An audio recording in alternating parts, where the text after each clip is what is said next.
Cuento de Howard Philip Lovecraft. Arthur Hermin. La vida es algo espantoso. Y desde el trasfondo de lo que conocemos de ella asoman indicios demoníacos que la vuelven a veces infinitamente más espantosa. La ciencia, ya opresiva en sus tremendas revelaciones, será quizá la que aniquile definitivamente nuestra especie humana, si es que somos una especie aparte. Porque su reserva de insospechados horrores jamás podrá ser abarcada por los cerebros mortales, en caso de desatarse en el mundo. Si supiéramos qué somos, haríamos lo que hizo Arthur Hermin, que empapó su ropa de petróleo y se prendió fuego una noche.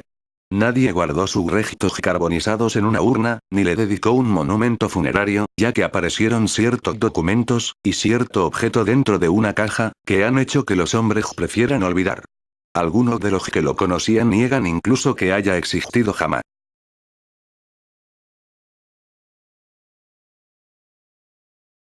Arthur Hermin salió al páramo y se prendió fuego después de ver el objeto de la caja, llegado de África.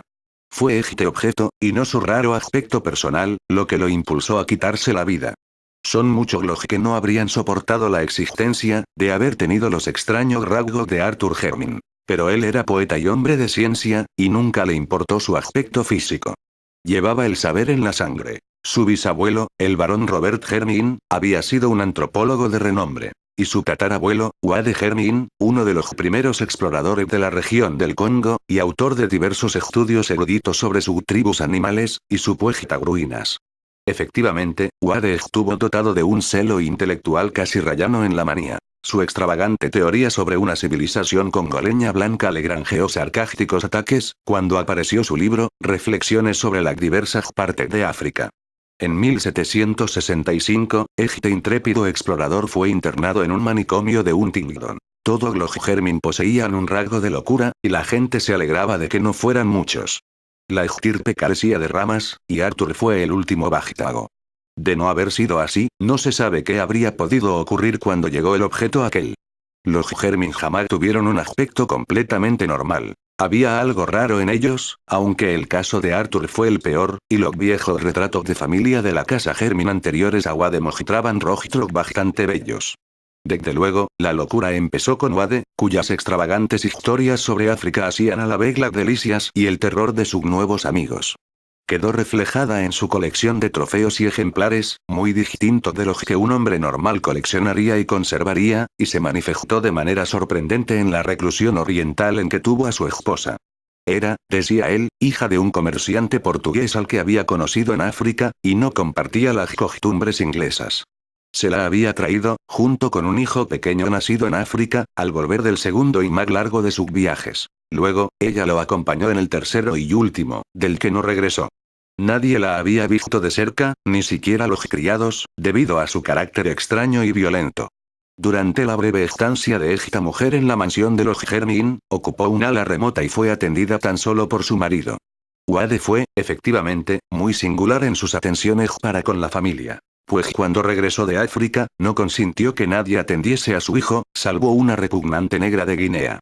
A su regreso, después de la muerte de Lady Hermin, asumió él enteramente los cuidados del niño. Pero fueron las palabras de Wade, sobre todo cuando se encontraba bebido, las que hicieron suponer a sus amigos que estaba loco.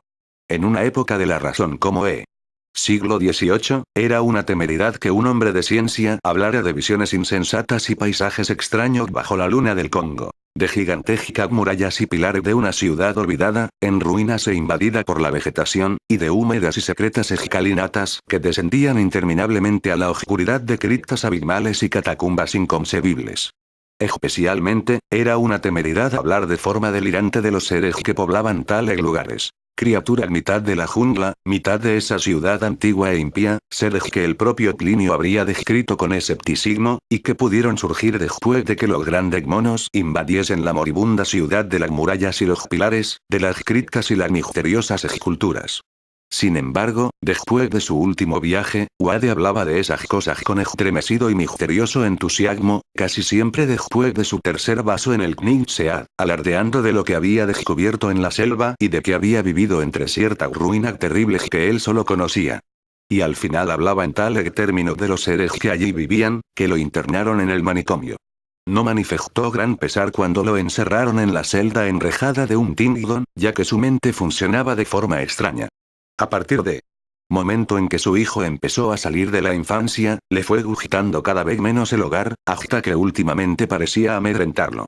El Knesset llegó a convertirse en su domicilio habitual. Y cuando lo encerraron, manifestó una vaga gratitud, como si para él representase una protección. 3 años después, murió. Philip, el hijo de Wade Hermin, fue una persona extraordinariamente rara. A pesar del gran parecido físico que tenía con su padre, su aspecto y comportamiento eran en muchos detalles tan tóxicos que todos acabaron por rehuirle. Aunque no heredó la locura como algunos temían, era bastante torpe y propenso a periódicos accesos de violencia. De estatura pequeña, poseía, sin embargo, una fuerza y una agilidad increíbles. A los 12 años de recibir su título, se casó con la hija de su guardabosque, persona que, según se decía, era de origen gitano. Pero antes de nacer su hijo, se alistó en la Marina de Guerra como simple marinero, lo que colmó la repugnancia general que sus costumbres y su unión habían despertado. Al terminar la Guerra de América, se corrió el rumor de que iba de marinero en un barco mercante que se dedicaba al comercio en África, habiendo ganado buena reputación con sus proezas de fuerza y soltura para trepar, pero finalmente desapareció una noche, cuando su barco se encontraba fondeado frente a la costa del Congo. Con el hijo de Philip Hermin, la ya reconocida peculiaridad familiar adoptó un sesgo extraño y fatal. Alto y bastante agraciado, con una especie de misteriosa gracia oriental pese a sus proporciones físicas un tanto singulares, Robert Hermin inició una vida de erudito e investigador. Fue el primero en estudiar científicamente la inmensa colección de reliquias que su abuelo demente había traído de África, haciendo célebre el apellido en el campo de la etnología y la exploración.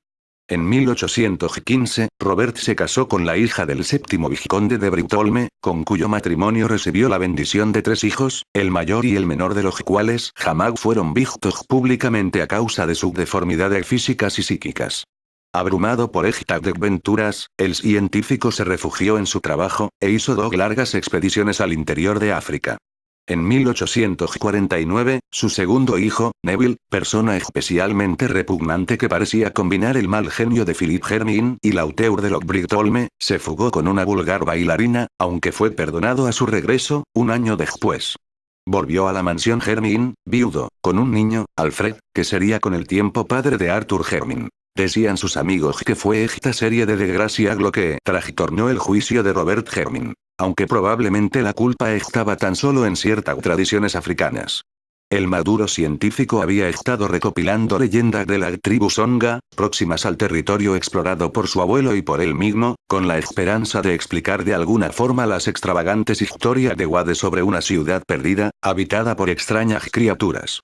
Cierta coherencia en los singulares escritos de su antepasado sugería que la imaginación del loco pudo haber sido estimulada por los mitos nativos. El 19 de octubre de 1852, el explorador Samuel Seaton visitó la mansión de los Hermin, llevando consigo un manuscrito y notas recogidas entre los Onga, convencido de que podían ser de utilidad al etnólogo ciertas leyendas acerca de una ciudad gris de monos blancos gobernada por un dios blanco. Durante su conversación, debió de proporcionarle sin duda muchos detalles adicionales, cuya naturaleza jamás llegará a conocerse, dada la espantosa serie de tragedias que sobrevinieron de repente. Cuando Robert Hermin salió de su biblioteca, dejó tras de sí el cuerpo estrangulado del explorador. Y antes de que consiguieran detenerlo, había puesto fin a la vida de sus 3 hijos. Los 2 que no habían sido vistos jamás, y el que se había fugado. Neville Hermin murió defendiendo a su hijo de 2 años, cosa que consiguió, y cuyo asesinato entraba también, al parecer, en las locas maquinaciones del anciano. El propio Robert, tras repetidos intentos de suicidarse, y una obstinada negativa a pronunciar un solo sonido articulado, murió de un ataque de apoplejía al 2.º año de su reclusión. Alfred Hermin fue varón antes de cumplir los 4 años, pero sus gustos jamás estuvieron a la altura de su título. A los 20, se había unido a una banda de músicos, y a los 36 había abandonado a su mujer y a su hijo para enrolarse en un circo ambulante americano. Su final fue repugnante de veras. Entre los animales del espectáculo con el que viajaba, había un enorme gorila macho de color algo más claro de lo normal. Era un animal sorprendentemente tratable y de gran popularidad entre los artistas de la compañía. Alfred Hermin se sentía fascinado por este gorila, y en muchas ocasiones los 2 se quedaban mirándose a los ojos largamente, a través de los barrotes. Finalmente, Hermin consiguió que le permitiesen adiestrar al animal, asombrando a los espectadores y a sus compañeros con sus éxitos. Una mañana, en Chicago, cuando el gorila y Alfred Hermin ensayaban un combate de boxeo muy ingenioso, el primero propinó al segundo un golpe más fuerte de lo habitual, lastimándole el cuerpo y la dignidad del domador aficionado. Los componentes del mayor espectáculo del mundo prefieren no hablar de lo que siguió. No se esperaban el grito escalofriante e inhumano que profirió Alfred, ni verlo agarrar a su torpe antagonista con ambas manos, arrojarlo con fuerza contra el suelo de la jaula, y morderlo furiosamente en la garganta peluda. Había cogido al gorila desprevenido. Pero este no tardó en reaccionar. Y antes de que el domador oficial pudiese hacer nada, el cuerpo que había pertenecido a un varón había quedado irreconocible.